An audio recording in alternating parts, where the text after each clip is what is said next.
Action concertée entre autorités sanitaires, professionnels de santé, acteurs communautaires et femmes elles-mêmes sont indispensables pour réduire le fardeau du cancer du sein dans cette zone préurbaine de Douala et améliorer significativement le pronostic de cette maladie par une détection précoce. Merci, monsieur. Le jury à l'unanimité vous accorde la mention. Bien.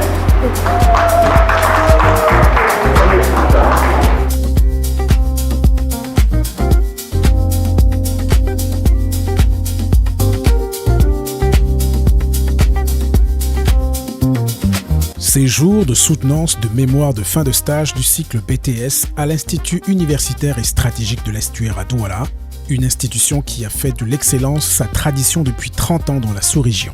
Au milieu des présentations, exposés, appréciation du jury et applaudissements du public, Giovanni Daniel Mbe Wekam, étudiante en 3e année de soins infirmiers, rend une copie qui fait la fierté de ses encadreurs, sa famille, ses proches. Par la grâce de Dieu, ça s'est bien passé, j'ai eu mention bien et je promets de faire l'exception l'année prochaine.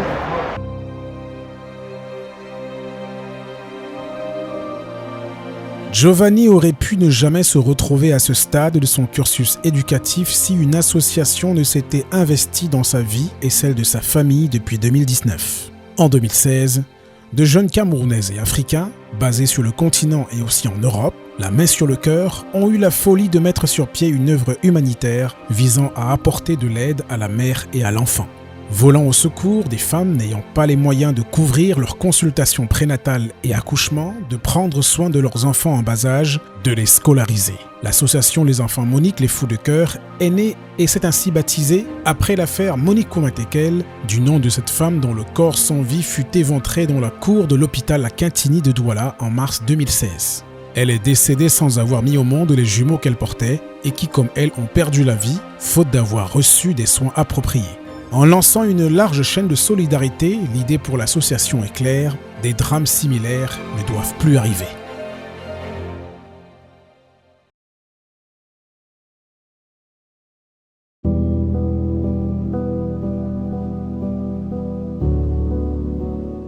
Si l'association a été sollicitée pour venir en aide à Giovanni, c'est surtout parce qu'un matin de 2010, un terrible drame a fait basculer la vie de sa famille, la privant de son pilier. On avait agressé mon mari quand il partait au travail. Il était docker au port de Douala. Donc il est parti, il est quitté de la maison. Un 4 matin, il est arrivé en chemin. Il y a un bandit qui l'a agressé. Et il lui est cogné sur un endroit délicat. Il a rendu l'âme.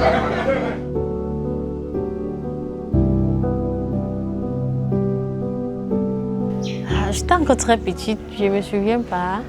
Mais il sait quand même que mon papa était quelqu'un de très gentil. Surtout quand j'étais sa seule fille. Très, très gentil. La seule image que je connais de lui, il n'avait jamais levé la main sur moi.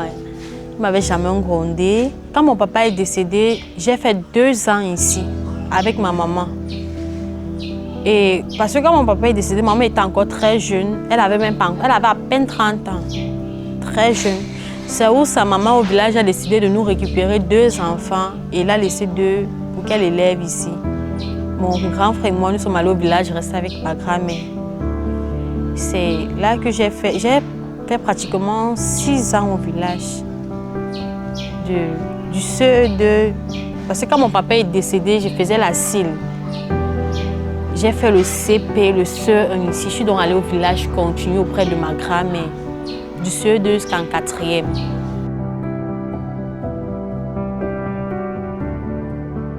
Dix ans après avoir enterré son époux, cette mère de 4 enfants tombe à nouveau enceinte. Face aux difficultés de subvenir aux besoins sans cesse croissants, elle fait la connaissance de l'association. Je pense que c'est Dieu qui les a envoyés. Parce que de temps en temps, depuis qu'il était décédé, je priais seulement, je disais seulement que l'Éternel envoie les aides de ma destinée. Il a voulu prendre mon mari, que lui-même il suscite les aides de ma destinée et il l'a fait. Donc je pense que les fous de cœur, ce sont des anges. Mon mari est décédé en 2010 et les fous de cœur ont commencé à m'aider après 10 ans qu'il était décédé. Je pense qu'ils ont commencé par mon premier fils, Franck. Franck je n'avais même plus d'argent. L'enfant était vraiment têtu.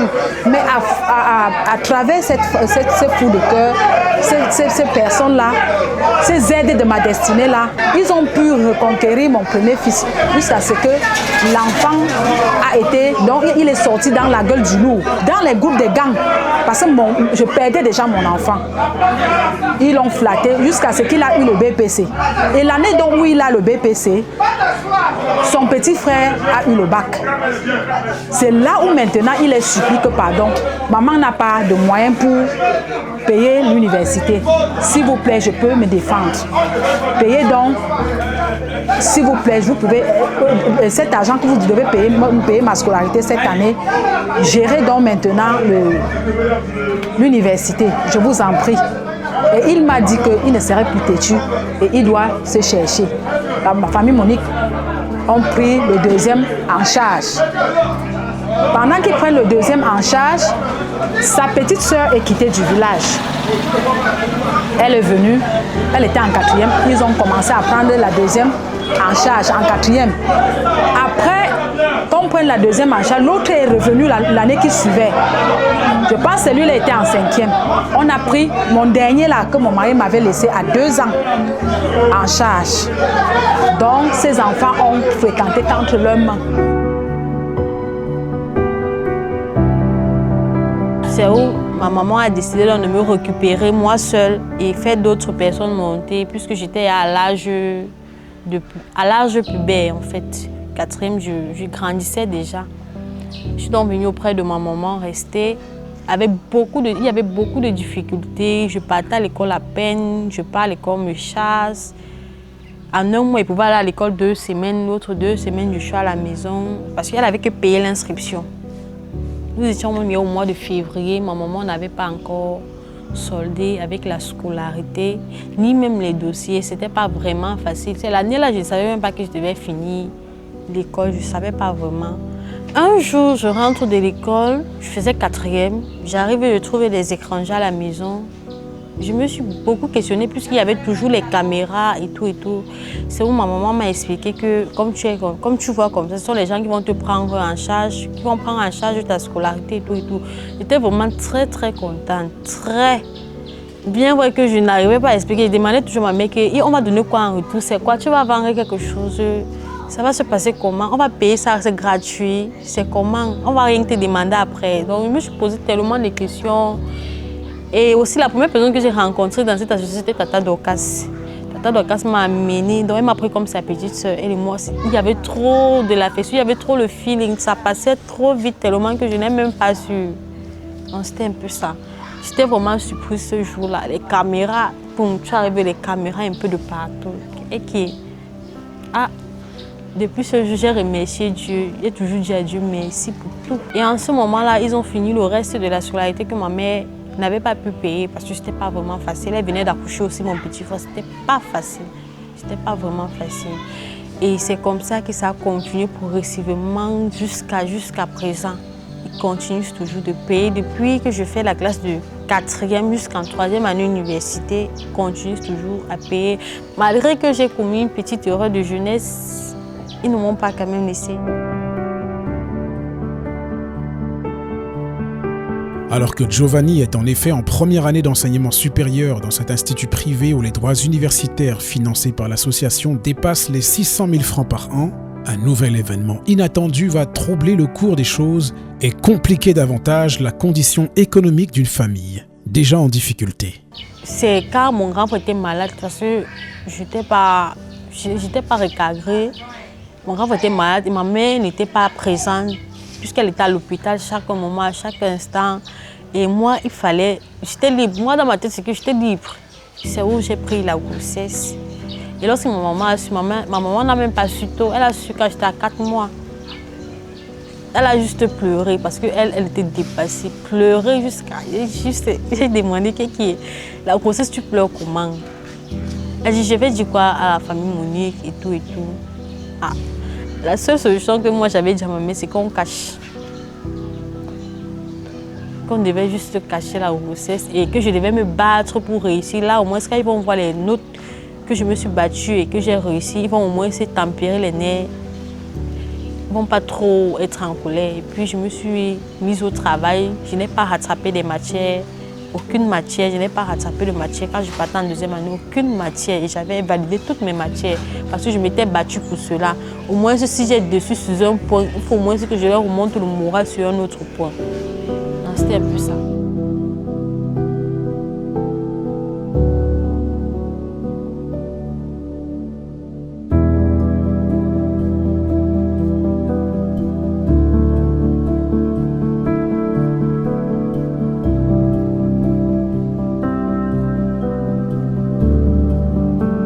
La première personne dans l'association à connaître ma grossesse, c'était Tata Alvin. Bien, moi, je l'évitais beaucoup. Lorsqu'elle était venue pour payer ma scolarité, je cachais parce que moi, je savais que c'était une femme. Elle devait suspecter. Donc, genre, je portais les habits qui devaient cacher, même au niveau du cou. Elle avait une manière de me regarder. Moi, j'ai cru que, en fait, j'ai senti en elle comme si elle suspectait quelque chose. Bref, j'ai caché. Mais lorsqu'elle a constaté, j'étais même mis à terme. La seule question qu'elle m'a posée, c'est est-ce que le père prend charge de l'enfant? J'ai dit oui, tante, il prend soin de l'enfant, il prend soin de la grossesse. De ce côté, je n'ai pas de problème. Alors que si c'est un gars responsable, c'est que ça va. Mais mets-toi juste au travail. Quand le tonton, je vais connaître, il sera beaucoup fâché. Je ne sais même pas comment tu vas faire pour l'annoncer ça. Je ne sais pas. Et lorsque tonton, je l'ai su, donc que j'étais enceinte, il a beaucoup bavardé, il m'a grondé au téléphone parce qu'il avait raison. Parce que je ne manquais de rien. Lorsque j'avais un problème, quand je l'appelais papa, comme vous voyez, ça ne va pas. Mes petits besoins, il faisait quand même l'effort, il m'envoyait l'argent de poche. Lorsque c'est les jours de fête, il m'envoie aussi un peu d'argent. Il faut aussi sortir, il ne faut pas rester à la maison. C'est l'âge que tu dois découvrir un peu le dehors et tout et tout. Donc il était déjà comme un papa pour moi. Il avait toutes ses raisons d'être fâché. Parce qu'il m'a posé la question que tu manquais de quoi? Qu'est-ce qui t'a amené dehors? Ce jour-là, vraiment, j'ai coulé les larmes. Donc j'ai pleuré tellement qu'il a même dit qu'on devait arrêter de payer ma scolarité comme ça. On devait totalement arrêter. Puisqu'il était calé sur sa décision. En ce moment, les résultats n'étaient pas encore sortis. Ce qui va faire en sorte qu'il change d'avis, c'est grâce à mes résultats et mon dévouement. Je lui ai dit, papa, s'il te plaît, je vais fréquenter, je ne vais pas rester à la maison, je ne vais pas rester à la rue. Malgré que j'ai accouché, ça ne veut pas dire que je ne peux plus continuer l'école. S'il te plaît, donne-moi une dernière chance. Je vais vous montrer que je peux et que je vais m'égarer sur ce chemin. J'ai pleuré, demandé pardon, appelé même papa, il ne décrochait même pas, envoyé les voix, demandé pardon, appelé Tata Alvin. Tata Alvin faisait sa part de travail aussi, ma maman faisait aussi pour elle et tout, jusqu'à ce qu'il accepte encore. On est donc venu payer ma deuxième année, c'est où j'ai donc fréquenté jusqu'à... Bon, et ma deuxième année, on a payé ça complet, une fois, sans faire comme ça. On a payé ça cash comme ça. J'ai fréquenté toute cette année, malgré que j'avais accouché. Parce que lorsqu'ils ont payé la scolarité, moi j'ai dit qu'ils ne peuvent pas se sacrifier pour moi et moi je ne fais pas pareil. À un mois, lorsque j'ai accouché, à un mois, je partais déjà à l'école. À un mois net. Quand ma fille a eu un mois, je partais déjà à l'école parce que je ne pouvais pas faire cette erreur-là. Il fallait que je bosse dur pour avoir un bon rendement, un bon rendu.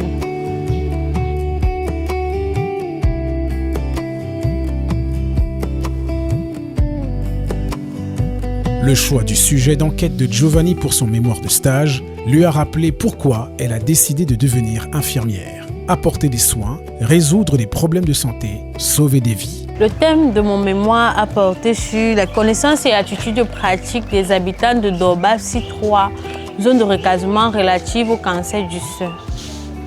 Lors de mes stages dans les hôpitaux Lorbaba, la Kenchini, Tegal, j'ai constaté que en un mois, on pouvait recevoir au moins 5 cas dus au cancer du sein.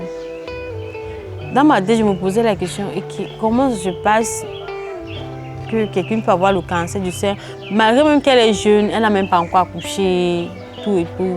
C'est ça donc qui m'a inspirée. J'ai pris ce thème afin de venir édifier les gens de mon entourage sur la base d'un questionnaire où ils ont rempli. Et à base de leurs réponses, j'ai calculé pour sortir une statistique enfin d'aller présenter dans mon école. Et là, j'ai ressorti au moins 6 cas. J'ai appris qu'on peut faire l'autopalpation, on peut faire les premières préventions à la maison, genre l'autopalpation, la gestion. Et ce travail que j'ai fait, je les ai dédiés à l'association des enfants Monique, les fous de cœur. Lorsque tu ouvres la première page de mon document, c'est écrit là. Les enfants Monique, les fous de cœur. Parce que c'est à eux que je dois dédier et ça vient d'abord du profond de mon cœur. Du début de ce programme à ce jour, près de 130 femmes comme Giovanni et sa mère ont pu être assistées et aucune d'elles n'a perdu la vie. Des centaines d'enfants ont également pu être scolarisés dans les meilleures écoles du secteur privé et public du Cameroun. D'autres actions de solidarité ont également été posées en dehors du Cameroun, dans plusieurs pays africains. Giovanni compte bien renforcer cette chaîne de solidarité à son tour un jour. Si l'association Les Enfants Monique, les fous de cœur n'avait pas intervenu dans ma situation, peut-être aujourd'hui je devais avoir le bac, mais avec un retard. Parce que cette année-là, bien que j'étais brave, mais il devait avoir des années que je devais sauter. Et lorsque je devais avoir le bac, c'était comme ça que ma part d'école devait être finie. Je devais aussi aller chercher l'argent. Parce qu'il ne devait plus avoir quelqu'un qui devait payer, puisque j'ai des petits frères, j'ai des grands frères qui partent aussi à l'école et tout. Ma maman doit aussi s'occuper des autres, elle doit aussi s'occuper de moi. Donc moi, je devais aussi aller chercher pour aussi m'occuper de mes frères avec elle ensemble. Donc je dis, sans la famille Monique, je ne devais même pas connaître le monde de l'université de nos jours. Je ne devais même pas connaître comment ça se passe et tout. Ce que j'ai reçu, c'est qu'ils ont un cœur.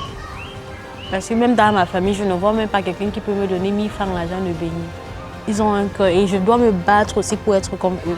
Je dois me battre, je dois fournir des efforts pour aider aussi ceux qui sont en besoin.